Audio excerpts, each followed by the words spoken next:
Actually, but welcome all of you. Gillian Keegan, you can make up for them, let's hope so. Gillian Keegan, a Conservative MP who's backed all the government's Brexit deals, both under Mrs May and Boris Johnson. Alistair Burt, former Conservative Minister for the Foreign Office, now sitting as an independent. He too supports the Prime Minister's deal and that short timetable. And Kirsty Blackman, the SNP's deputy leader at Westminster, who voted against the deal and timetable last night. We were expecting Labour's Clive Lewis, but he's not here. That's fine. Something's obviously happened. Welcome, all of you. Kirsty Blackman, are you eager to help Boris Johnson get a general election if that really is what he wants? I mean, what we're really eager to happen is for an extension to happen because, you know, if we have a general election at this point in time, then we, risk having a no deal. What we've done all of the way along is we've tried to ensure that a no deal doesn't happen, and so that extension is the absolutely key thing at this moment. We need to get that secured so that we have surety that the cliff edge is not going to happen. Right. Alistair Burt, what do you think will happen next? I'm really in the land of don't know. What's your instinct? You've been doing this long enough. What I would hope is that he presses on and with the legislation. Because I think his chances of winning an election are that bit better if we have secured Brexit on the terms that he's agreed and we leave then. On the other hand, if he goes now, it sets up a challenge and a confrontation of an election, and with elections you can't be sure, to be quite honest. You never know what's going to happen. So I think if you seriously want to get Brexit through, perhaps it's better to bag that and then go on for an election after that. But as to what I think will happen, I'm in the same position as everyone else. We don't quite know. Every day is slightly different. What's your instinct, Gillian Keegan, about what will happen next? What will number 10 genuinely do?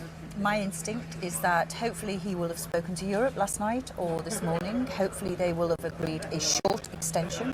How long is that, 2 weeks? 1 to 2 weeks. Yeah. I mean, even Ken Clarke said we need probably only 3 or 4 days more.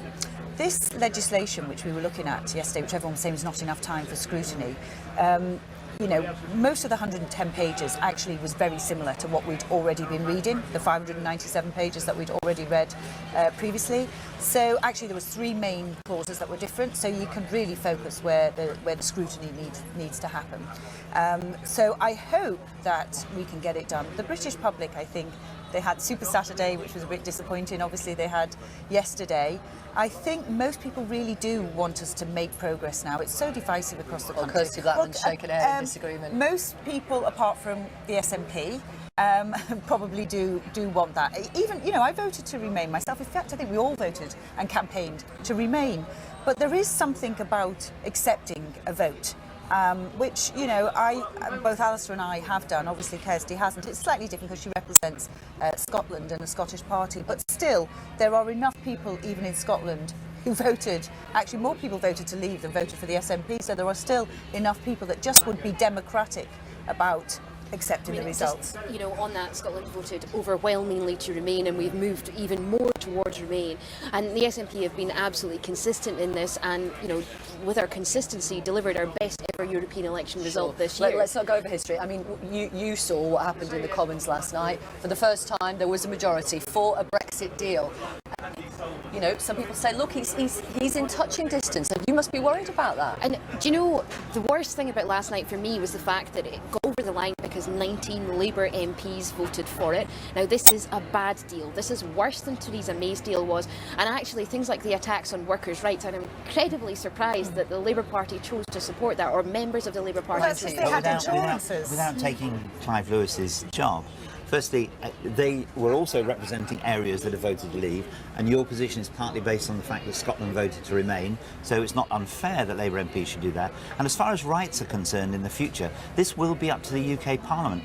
I've been saying to constituents recently, if you don't want to see a lowering of standards, either environmental or workers' rights, don't vote for parties that suggest that. Yeah. Vote for the highest possible standards, and I think that's what the Conservative Party in the future will do. Why would you move it out of the legally binding bit, though? Why? Well, the theory is that we can choose what our own rights will be, and there's areas of European law that aren't as good as ours. Maternity rights and other issues, and animal welfare, as he said. We can make our own rules, and it should be up to the British public to choose the parties that will do their best. There's no reason why standards should be lower. Don't vote for parties that will lower standards. I don't trust the Conservatives to deliver better workers' rights. Well, I trust the European Union to deliver better workers' rights, because they've got a track history of that. To deliver better workers' rights. Why don't you trust the electorate to choose the right parties? In this country, all of whom referendum vote, who sits there and says, you know what, I want half the money and double the hours. Trust the workers. Honestly, the workers of this country would not put up with lower rights. We've got 3.8% unemployment. I was with somewhere the other day, they're paying for transport and meals to try and attract people to come to. It's a lot of competition for workers. Trust the workers. The workers would no way, none of us would ever put up with lowering working rights. And to be honest, say Conservatives would lower workers' rights is lazy politics. Of course we wouldn't. We wouldn't. And, you know, I certainly wouldn't stand on that manifesto either. You can see why a number of MPs might not trust Boris Johnson. I mean, they just want to avoid voting for this, right? That what they want to do is they want to revoke or remain, and they want a second referendum with remain, not just even this deal versus Theresa May's deal or anything that would look just like a leave. Well, you could argue that that would be a reasonable referendum, but no, they want a referendum just to remain or revoke. That's it. And they're hiding behind every other possible excuse. Boris Johnson has broken. I looked at you then and remembered that you're an independent, yes, rather than a Conservative. Boris Johnson has broken yet another promise. It looks like we're not leaving on October the 31st. Does that damage him electorally? I don't think so, because I think everyone's seen how hard he's tried, and also what progress he's made. Or that people have got used to him breaking those promises. Or what progress he's made. You know, people have said all along he wants no deal. It's clear he doesn't want no deal. He's tried very hard to get a deal. Now he's got one. The EU have, you know, agreed some new conditions, and that's been put to Parliament. He's got that. At least the first stage of it, he seems to have support for. Before we rebelled on the business of trying to get a deal and make sure there was a no-deal situation, we met with the Prime Minister. I'm quite convinced he wanted a deal.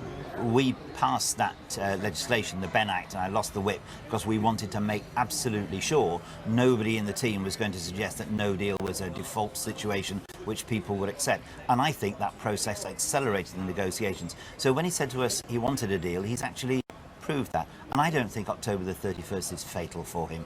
If we're able to leave the European Union, which he obviously wants to do and has led, then he will be able to demonstrate he's done that. I don't think anyone who wants to leave the EU will say, I'm not voting for Boris Johnson because it didn't happen on October the 31st. If he does come back with a longer timetable and parliamentarians go for that Kirsty Blackman, how will you seek to amend that in order to stop it going through?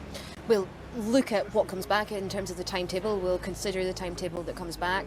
You know, we need to have appropriate scrutiny. We'll do everything that we can. Are you going to be honest with people? I mean, you want to stop it. It doesn't. The scrutiny doesn't really matter. You just want to stop it. We absolutely do want to stop it. But in December 2016, so why are you using this excuse if we need more time to properly scrutinise? In December 2016, we put forward a compromise position. The compromise position was to stay in the customs union, single market, and freedom of movement. So for anybody to say that we haven't compromised is simply wrong. But are you actually saying that if a customs union was attached, it's a softer Brexit, you would vote for it? Looking at this bill, we will do yes or no. So we will do everything we can to ensure that amendments go through which make things less bad. And I'm asking you that. If a customs union, if an amendment of a customs union is attached, would you vote for it, the SNP? I would not be keen to support something that is just a customs union, because that doesn't have single market what about membership, this? Customs union and second referendum? And second referendum. We'll consider everything as it comes forward. It's not even a yes then. And we'll have to. I can't speak on behalf of all 35 of the SNP MPs. We need to have that discussion. We need to look at everything very closely. You personally then, would you vote for that? In terms of that, I'm quite keen on there being a second referendum. I'm quite keen on, if the UK is leaving the EU, it to have a customs union, single market membership and freedom of movement. We'll do whatever we can to soften this, to ensure that people are less damaged by any outcome from Brexit. But I'm not keen on supporting Boris Johnson's deal. It's clear, isn't it? 3.5 years we've been talking about it. Some people have accepted that democratic vote as democratic, some people haven't, and they've tried to slice and dice it by either scrutiny, or it's not a good deal, or they don't like. Actually, this deal is just to get to the first base to negotiate the future arrangements. Everybody talks about it as though this is it, the end. It's not. No, it's the beginning of the next phase with the future arrangements. Number 10 talk about it being the end when everyone knows which Parliament will get to vote on. That's the other thing that happened yesterday. Parliament is going to be much more involved in the second stage. Is it actually a good deal?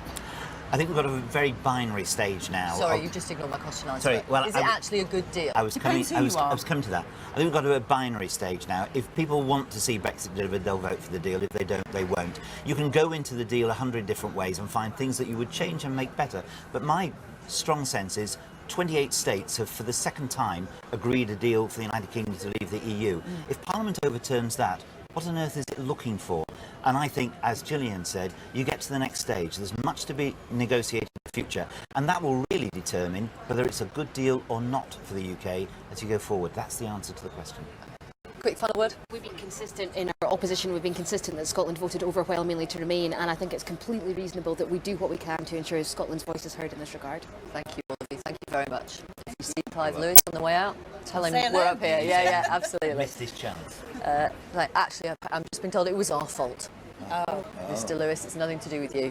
Bound to be our fault, isn't There'll be it? an inquiry, Victoria. They will not, because we will not waste time or money on that. Thank you very much, all of you. Thanks for coming on the programme.